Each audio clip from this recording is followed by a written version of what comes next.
Koderma seat की।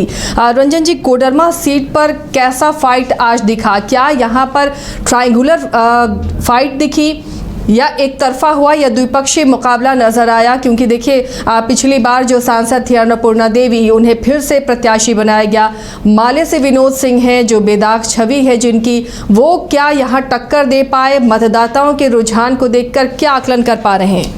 देखिए, जो कोडरमा में चुनाव हुआ है वो दिखता तो है कि वो बाइपोलर ही चुनाव हुआ है। मतलब कि अन्नपूर्णा देवी और विनोद सिंह के बीच ही मुख्य मुकाबला है। अन्नपूर्णा देवी बीजेपी की कैंडिडेट हैं, वर्तमान सांसद हैं, केंद्र में राज्य मंत्री हैं, जबकि विनोद सिंह सीपीआई माले के प्रत्याशी हैं, इंडिया गठबंधन के प्रत्याशी हैं और अभी जो है वो बगोदड़ से जो है वो विधायक भी हैं। तो अब इनके बीच जो प्रोफेसर जेपी वर्मा हैं, उन्होंने एक कोण बनाने की कोशिश जरूर की है और वो निर्दलीय प्रत्याशी के रूप में चुनाव लड़ रहे हैं। अब वो कितना वोट लेकर आए हैं इस पर भी चुनाव परिणाम बहुत कुछ निर्भर करेगा। लेकिन अगर आप ऐसे देखें और जिस कुछ एक बूथ से, जैसा कि मदन ने थोड़ी देर पहले वो रिपोर्ट दी थी, उस बूथ पर दिखा कि हाँ, मोदी फैक्टर जो है वो कोडरमा में काम कर रहा है। इनफैक्ट अगर आसिया जी ये बात कहूं कि जो तमाम जो लोकसभा क्षेत्र हैं, जब वहां आप जाती हैं, बातचीत करती हैं, तो वहां आप इस बात को पाती हैं कि जो बाकी फैक्टर हैं या जो उम्मीदवार से जो भी शिकायत है वो सब जो है खत्म हो जाती है जब नरेंद्र मोदी का नाम आता है। और ये बात जो है वो कोडरमा में भी देखने को मिली है। दूसरी तरफ अगर हम विनोद सिंह की बात करें तो उनकी जो एक छवि है वो बहुत साफ सुथरी छवि है और उन्हें जो है एक अच्छा नेता जो है वो माना जाता है और वो जो है उन्होंने पूरी कोशिश भी की है। गठबंधन ने जो है उनका पूरा साथ दिया है। और अगर हम कहें कि जेएमएम के जो रेबल कैंडिडेट हैं प्रोफेसर जेपी वर्मा, वो भले ही उनका साथ देते न देखे, वो चुनाव लड़े, लेकिन चुनाव लड़कर जो है उन्होंने अगर कुछ किया होगा तो विनोद सिंह का भला ही किया होगा, क्योंकि वो उनकी जो नजर थी प्रोफेसर जेपी वर्मा की वो कुर्मी वोटर्स पर थी। दूसरी तरफ अगर आप ये देखने जाएं कि जो बीजेपी है उसका प्रदर्शन किस तरह का होता है, तो देखिए बीजेपी जो है ओबीसी वोटर्स पर बैंक करते हुए दिखी है इस पूरे लोकसभा चुनाव के अंतर्गत और इसके साथ ही वो फॉरवर्ड कास्ट वोटर्स को जोड़ना चाहती है। लेकिन चूंकि विनोद सिंह कैंडिडेट थे तो जो राजपूत वोटर्स हैं वो कोडरमा क्षेत्र में कम से कम जो है उसमें जो है वो सेंधमारी लगते हुए दिखी है और विनोद सिंह की तरफ भी राजपूत वोटों का उन्हें एक बड़ा चंक मिला है। मुस्लिम वोटर्स जो हैं यहाँ पर जो बहुत अच्छी संख्या में हैं, लगभग 20.5% के आसपास, वो भी जो है विनोद सिंह को मिला है। आदिवासी वोटर्स जो हैं वो कितना उनके पक्ष में गया है ये देखना जो है वो दिलचस्प होगा।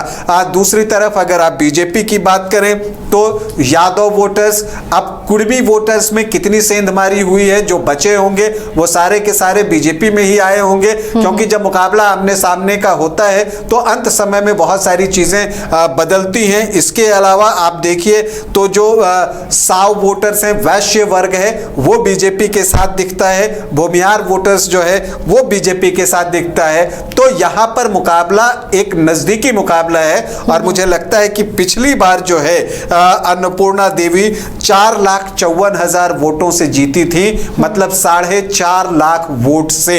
तो मुझे लगता है कि हार जीत का फासला जो है वो कम होना चाहिए, क्योंकि मुकाबला जो है ठीक ठाक हुआ है। अब जीत जो है वो किसे मिलती है ये देखना दिलचस्प होगा। हालांकि अगर आप आकलन करें और जो हमारे रिपोर्टर्स बूथ पर गए हैं और जो फीडबैक मिल रहा है उससे लगता है कि शायद जो है बीजेपी को थोड़ी एज मिले, क्योंकि कोडरमा की बात कर लीजिए, बरकट्टा की बात कर लीजिए, धनवार की बात कर लीजिए, जामुआ की बात कर लीजिए, यहां आपको बीजेपी को थोड़ा एज दिखता है। बगोदड़ में विनोद सिंह का प्रदर्शन बहुत कुछ मायने रखेगा।